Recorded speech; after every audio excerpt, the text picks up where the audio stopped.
Hi guys, welcome back to my YouTube channel. My name is Deborah Abu.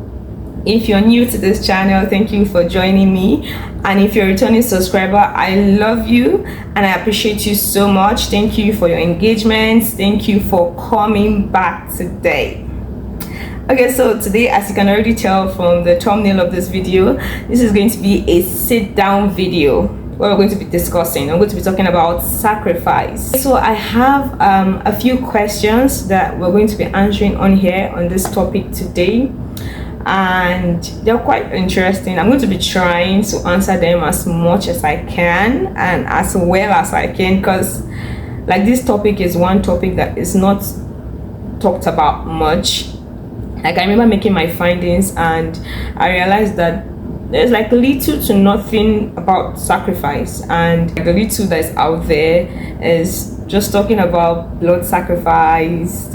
I know that whenever people hear sacrifice, the first thing that comes to mind is blood, killing of human beings and all of that, diabolic things and things that are unholy. Mostly that's what comes to mind, except if you're in a church setting, and then maybe you won't thinking so much of the rituals and all of that.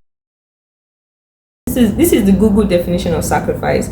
When I saw it, I was like, human. Interestingly, I have other definitions of sacrifice which I want to talk about. Sacrifice means to give away something that is valuable, to at least get the possibility, of something that is also valuable. Now, it could be long term, it could be short term, it could be you sacrificing, like giving away something of value now to get something of higher value in the future. It could also be giving something of less value now to get something of higher value like in the nearest future.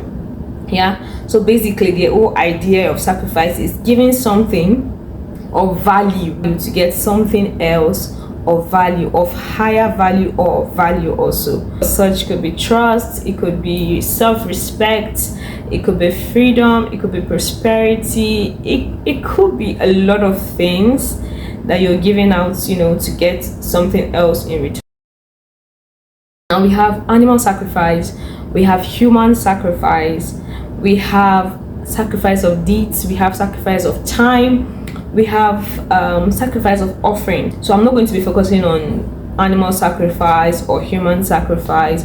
Let's talk more about dates and time. While I was making my findings, I got talking with someone, and we got talking to the point of way back where people believe, like a certain tribe of people believed that they have to sacrifice a human being for the sun to shine. I don't know how they imagined that it was the sacrificing of human being that made sun to shine and all of that, but it was just, I know it was from a place of ignorance. They were completely ignorant of the fact that these things have been put in place by God, and they would continue to function until God says to stop.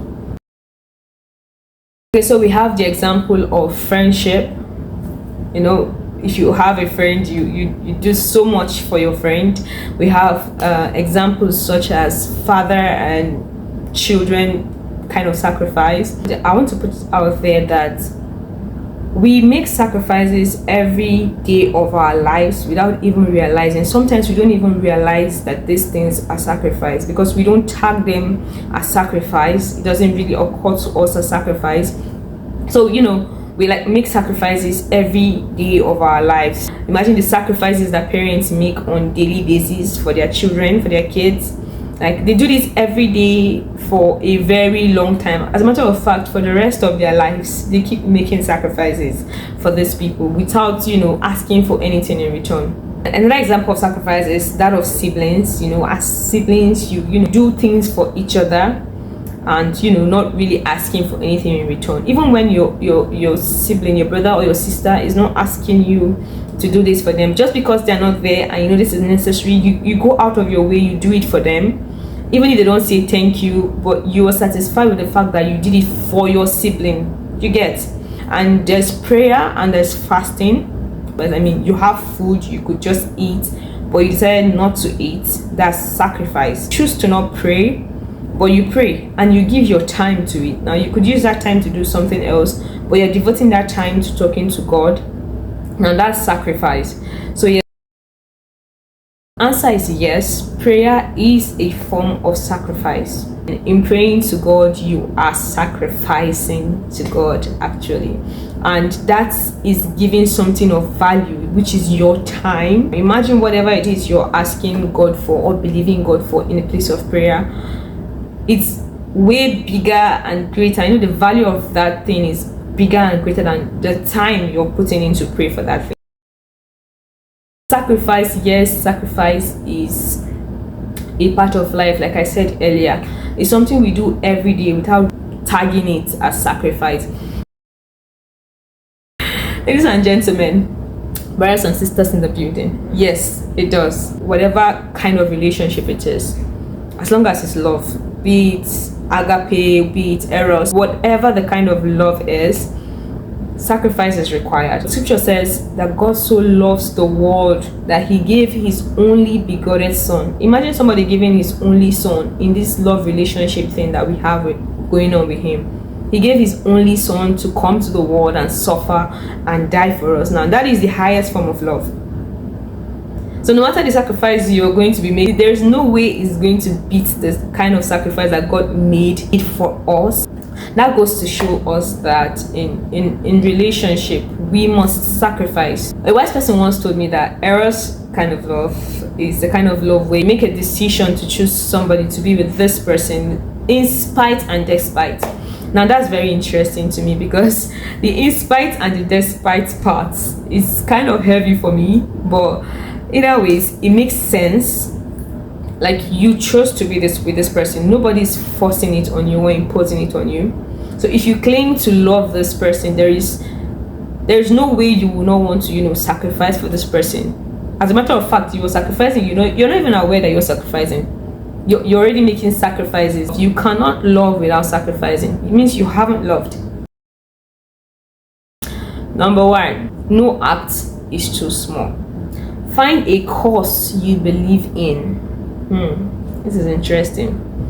Well, I will give you this free of charge. Jesus is a cause to believe. Find Jesus and he's a cause to believe in and to sacrifice in, and you will not regret it. Like, I don't know anybody who has loved Jesus and served him and have regretted it. 3, you can help people find a cause to believe in. Focus on us, not on me. Let your focus not just be on you alone, let it be on us. Even in your relationship with your family and friends, let your focus be on us. That's how you practice sacrifice. And last but not the least, say kind words. Like, kind words go a long way. They soothe the heart.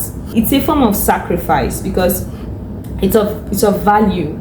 And when you give that, when you say kind words to people, you reciprocate respect. Sacrifice puts time in your favor. Sacrifice brings prosperity. Sacrifice brings self-respect. It brings love. It brings abundance. Like, there is literally no end to this list of the power of sacrifice. Sacrifice is indeed something that has power to change times and seasons in our lives. It has power to command wealth, to command prosperity to us, to command self-respect, to command power in itself. When we make sacrifice in the place of prayer continuously, and it's going to yield fruits of higher value. Now that's sacrifice for you. And that brings us to the end of this video and this topic on sacrifice. Just let me know in the comment section below what your thoughts were about sacrifice. I assure you, sacrifice is like a seed that you plant. It is definitely going to grow. Just give it time. Thank you guys so much. Please subscribe to my channel, give this video a thumbs up so you can get notification whenever I post a new video.